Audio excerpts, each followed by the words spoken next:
What's up, everybody? Jed Johnson here from dieselcrew.com. Of course, you know they call me Napalm. This is another video in the 31 days of Q&A. I hope you're enjoying the series. I hope you're subscribing. And if you've got anything you'd like to ask, I'd love to cover it here as we round out the month. Be sure to get on my newsletter and reply to one of the emails I send out with your question. If you're not on my newsletter, don't know how to do that, then you can just email me at jed.diesel@gmail.com. Remember, there's 2 D's in Jed. Or go to dieselcrew.com and you can sign up. That's my website, and a lot of people don't even realize I have one. So, the question today comes from Tony. He wants to know if I feel there's been a correlation between my cleaner eating and my strength gains. So, if I eat real good, real clean, do I see improvements in my strength? What I did was I wrote out a little just bullet points of the years from 2010 on. Just because I think I know I know these years better, and I can kind of tie some things in nutrition wise, because before 2010 I can tell you I ate like absolute shit all the time. So pizza all the time, tacos, sandwiches, all that stuff. And it was like one big long string of bad eating, right? And I would love to be able to tell you that, yeah, man, whenever I'm eating better, all my PRs are more rampant, and my numbers are constantly going up, and everything feels good, and all that stuff. I can't really do that, though. I can't really say that just because I was eating better that was the cause of it. So let's go ahead and start with 2010. So I can group 2010 to 2012 as, and I'll tell you, in 2008 I lost a bunch of weight and I was slim. So if you find some videos in 2008, I was slim, but I was weak. I did it the wrong way.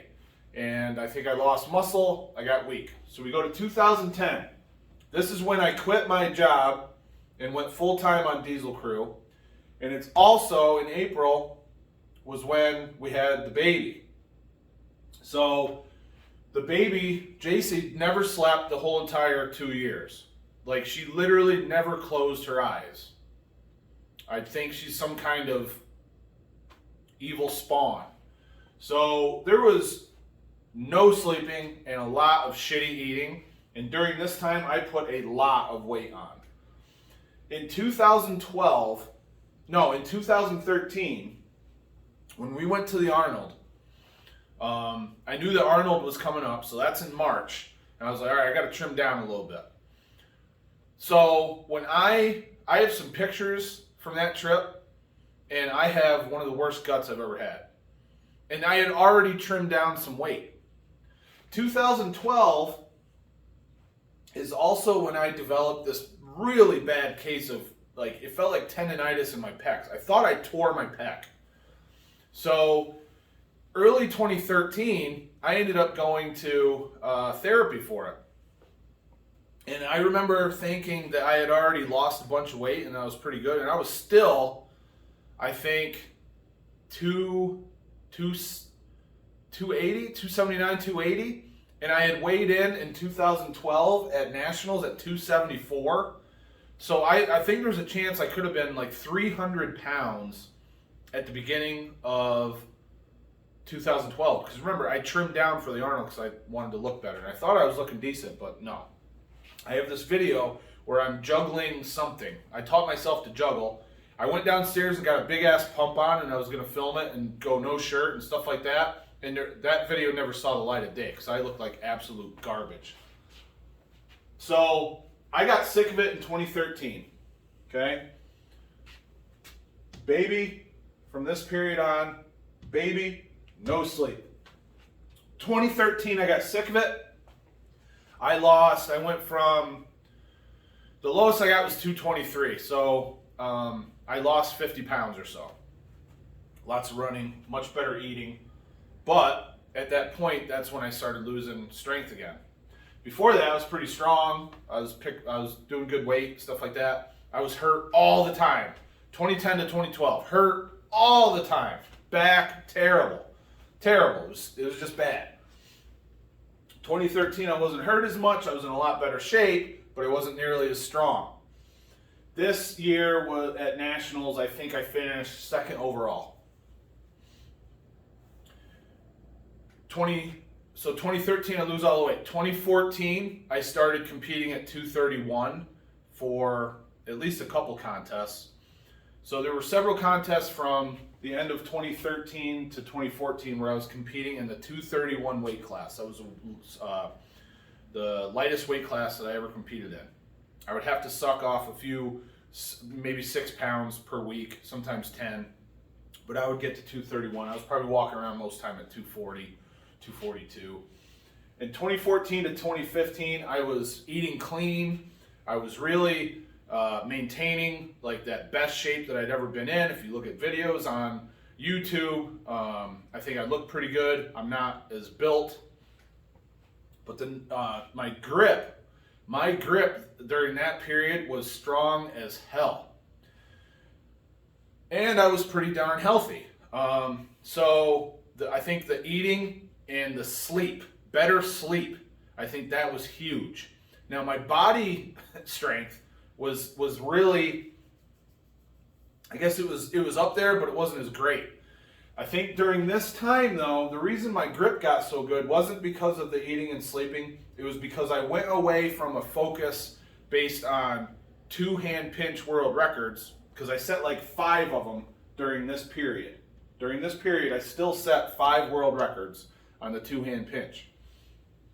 Around this time period though, I was like, I want to start winning contests again. So I went away from the 2-hand pinch focus primarily, and I started bringing everything up, and that allowed me to win a lot more contests. I won King Kong in 2015 as well.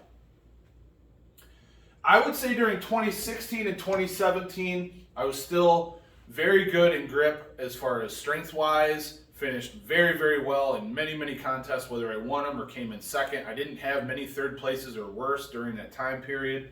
But it was a very, very, very, very slow slide back into a little bit worse shape. I didn't look nearly as good in 2016-17 as I did in 14-15, in my opinion. So that was a slide. In 2018, some things changed in my life, and I got back on track, and I was probably in just about as good a shape in 2018 as I was 2014-2015. 2019 and 2020 though, I got back into a slide. I can't blame it on the pandemic, not even going to say that. It's just I wasn't eating as clean and paying attention, and I was doing more cheat meals and eating chips and ice cream and stuff like that. So it was another very slow slide, and I was getting into denial about it, really. Then at the beginning of 2021, really up until July, I was actually getting into, I had to dig into my fat clothes again. I had to dig into my big 2Xs and 3Xs, and I was wearing those. Otherwise, the shirts were just adhered right to my gut. My gut was just poking right out. So that is the progression over the last 11 years as far as my condition, as far as my aesthetics, and my strength levels. So from like the end of 2013 into current time, my strength levels and grip went up very well. But I think that's because I got smarter in my training and really changed everything. Instead of keep blowing this world record out of the water, and instead of that go to winning competitions. So the training style changed. I also started refining systems because 2010 is when I launched the Grip Authority, and I really started looking at systems for my training. So that's when things improved greatly. Before that, it was just like a mess, just like my eating. So, like I said, hey guys, sorry to say the video cut out. I think I got most of it in there that I wanted to say. I think to wrap up though, I'll just say I can't really tie the best correlation to eating when I was at my strongest during the last 10, 11 years. I would say the biggest impact was just having a better approach to training, having things dialed in and learning things about myself, and really strengthening the systems that I use for training. And that's been the best correlation.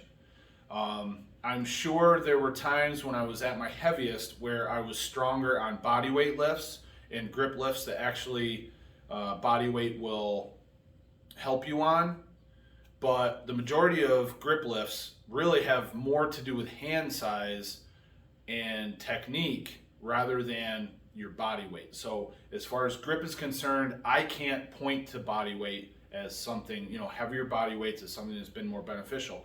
Really, when I got 271 off the ground on two-hand pinch, that was 2014 when I was some of the lightest that I've competed at.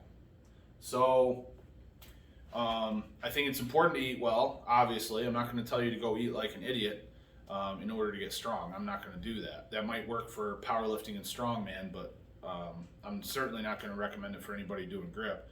And yeah, 1 second. But other than that, it's going to be about how you train for the most part, and sleep. I think sleep is important too. So be sure to give it one of these. Be sure to subscribe. Get on my newsletter to send me a question. All the best in your training. Take care.